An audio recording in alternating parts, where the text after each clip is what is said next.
اعوذ باللہ من الشیطان الرجیم بسم اللہ الرحمن الرحیم یا ایہا الذین آمنوا لا تتخذوا اليہود والنصارى اولیاء بعضهم اولیاء بعض ومن یتولہم منکم فإنہ منہم ان اللہ لا یہدی القوم الظالمین صدق اللہ العظیم وصدق رسولہ النبی الکریم ان اللہ وملائکتہ یصلون علی النبی یا ایہا الذین آمنوا صلوا علیہ وسلموا تسلیما اللہم صل علی سیدنا ومولانا محمد معدن الجود والکرم وآلہ وبارک وسلم۔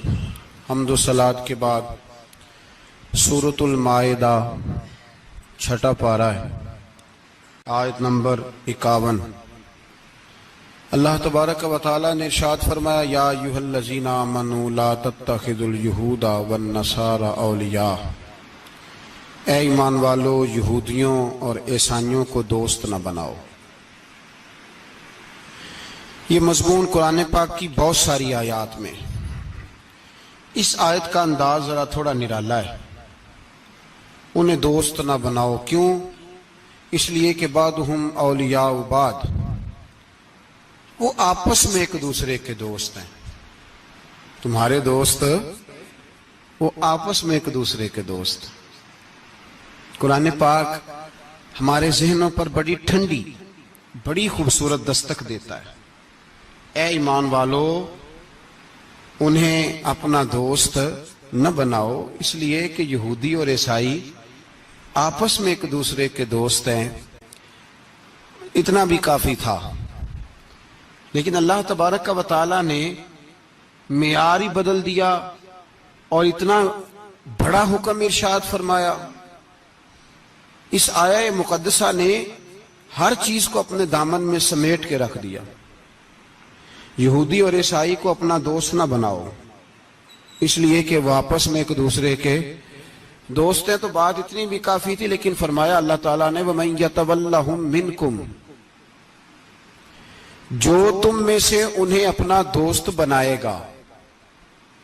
تمہیں منع کر دیا ہے، ہم نے روک دیا ہے کہ دوست بنانا، اور اگر وَمَن يَتَوَلَّهُم مِّنكُمْ، جو تم میں سے، وَمَن يَتَوَلَّهُم مِّنكُمْ، جو بھی تم میں سے انہیں اپنا دوست بنائے گا فَإِنَّهُ مِنْهُمْ، تو وہ انہی میں سے ہے۔ تمہیں بتا دیا ہے کہ دوست یہودی اور عیسائی کو کبھی دوست بنانا، اور اگر بناؤ گے تو پھر تم، اور پھر جو قرآن مجید نے بات اس آیہ مقدسہ کو جو ختم فرمایا تو فرمایا ان اللہ لا یہدی القوم الظالمین، بے شک اللہ ظالموں کی قوم کو ہدایت نہیں دیتا۔ ظلم کرنے والوں کے نصیب میں ہدایت نہیں ہوتی۔ وہ ظلم کرتے رہتے ہیں اور انہیں سمجھایا جائے تو مانتے بھی نہیں، اس لیے کہ ہدایت ان کا نصیب نہیں ہوتی۔ میرے بھائی، دنیا میں بد نصیب ہے وہ شخص جو غلطی کرتا ہے اور پھر مانتا بھی نہیں،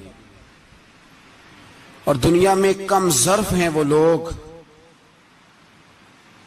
کم ظرف جو اپنے ظالم ہونے کے باوجود ظلم پر وضاحتیں پیش کرتے ہیں، اپنی غلطیوں کا اعتراف کرنے کی بجائے ان پر دلیلیں دیتے ہیں، چھوٹے ظرف کے لوگ۔ اللہ تبارک و تعالیٰ نے فرمایا یہودی اور عیسائی کو کبھی دوست نہ بنانا۔ میرے بھائیوں، میرے بزرگوں، میرے دوستوں، ہمارا دین تعصب سے پاک ہے، لیکن تسلب کا حامی ہے۔ تعصب کا مطلب یہ ہوتا ہے کہ کہنا مار دو دوسرے کو، برداشت ہی نہ کرو، اور تسلب کا مطلب یہ ہوتا ہے کہ اپنے دین میں پختہ ہو جاؤ، اپنے دین میں پکے ہو جاؤ۔ اب ہم نا ہر روز نماز کی نیت باندھتے ہیں، اللہ اکبر، سورۃ فاتحہ پڑھتے ہیں، اہدنا الصراط المستقیم صراط الذین انعمت علیہم، اتنی بھی بات بڑی تھی، کافی تھی۔ اے اللہ ہمیں صراط مستقیم پہ چلا اور ان لوگوں کے رستوں پہ چلانا جن پر تو نے انعام کیا. بڑی بات تھی، مثبت بات ہو گئی، منفی بات کی ضرورت نہ تھی. لیکن اللہ تبارک و تعالیٰ نے فرمایا کہ جہاں تم مجھ سے یہ دعا مانگو نا کہ صراط الذین انعمت علیہم، یا اللہ ان لوگوں کے رستوں پہ چلا جن پر تو نے انعام کیا، انبیاء، صلحاء، اتقیاء، صوفیاء، اولیاء، جہاں یہ دعا مانگنی ہے نا، ساتھ ایک اور بات بھی تم نے کرنی ہے. وہ کیا ہے؟ غیر المغضوب علیہم ولا الضالین. اے اللہ ان سے ہمیں بچا جن پر تیرا غضب ہوا، ان کے رستے پہ نہ چلانا جن پہ تیرا غضب ہوا اور جو گمراہ ہو گئے. اب دو باتیں سمجھ میں آئیں کہ مومن کو اپنے عقیدے سے پیار کرنا ہے اور کافر کے عقیدے سے اظہار بیزاری کرنا ہے، ان کے نظریے سے، ان کے عقیدے سے نفرت کرنی ہے. کافر کے عقیدے اور نظریے سے، اس کا کیا مطلب ہے؟ تسلب کا مطلب ہوتا ہے اپنے دین میں پکا ہونا. دو تین جملوں میں بات سمجھاتا ہوں، اگر آپ کی سمجھ میں آئی تو بڑا بہتر ہوگا. دو تین جملوں میں تسلب، پکا ہونا، اس کا کیا مطلب ہے؟ اس کا مطلب یہ ہے کہ اپنی آنکھوں پر جو تم نے اینک لگانی ہے وہ دین کی اینک لگانی ہے. جو چیز بھی دیکھنی ہے وہ دین کی آنکھ سے دیکھنی ہے. جو کچھ بھی تم نے چاہنا ہے، بڑی بات کر رہا ہوں اگر آپ سمجھے تو، جو بھی تم نے دیکھنا ہے دین کی اینک سے دیکھنا ہے. جو تم نے چاہنا ہے وہ دین کے دل کے ساتھ چاہنا ہے، اور جو تم نے سوچنا ہے وہ دین کے دماغ کے ساتھ سوچنا ہے.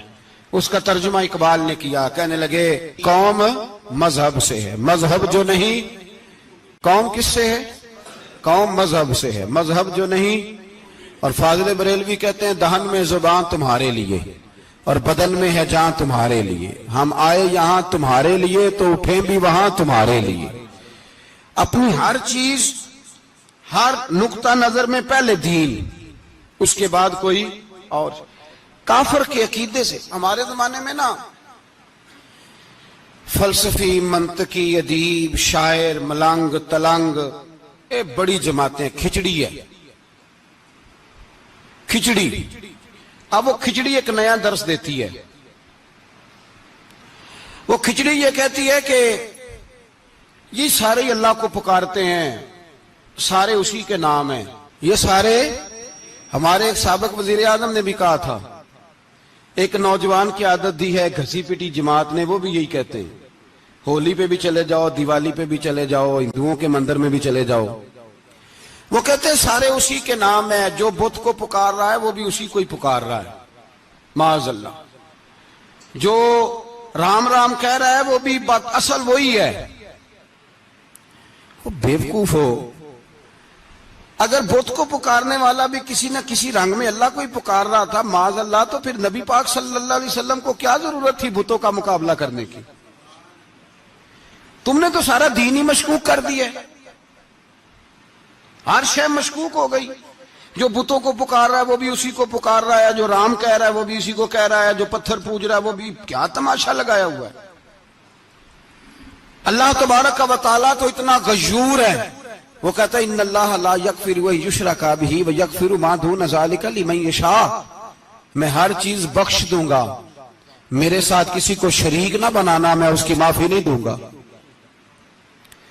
اللہ کے پیارے پیغمبر حضرت عزیر، جناب عیسیٰ علیہ السلام کو جب لوگوں نے معاذ اللہ خدا کا بیٹا کہا تو رب تبارک و تعالیٰ نے قرآن پاک کی آیتیں نازل فرمائی. فرمایا یہ جھوٹ بولتے، یہ ظلم کرتے ہیں اپنی جانوں پر. او بھائی، یہ کھچڑی جو پکا رہے ہیں نا ملنگ لوگ، ادیب لوگ، سارے اسی کے نام ہیں. اس کا ایک ہی نام ہے، لا الہ الا اللہ، لا الہ الا اللہ، لا الہ الا اللہ. اس کے سوا کوئی بھی معبود ہو ہی نہیں سکتا، سوال ہی نہیں. او خدا کے بندے، یہ فلسفہ. اور پھر ہم سیانے بڑے، ہمارے دلوں میں رحمت بڑی ہے، نرمی بڑی ہے کافر کے حق میں، مشرک کے حق میں. سارے جی اسی کو پکارتے ہیں. تو زیادہ مہربانی کرنے والا ہے یا نبی پاک زیادہ رحمت للعالمین ہے؟ حضور نے تو فرمایا بت کے پجاری سے جہاد ہوگا تلوار کے ساتھ.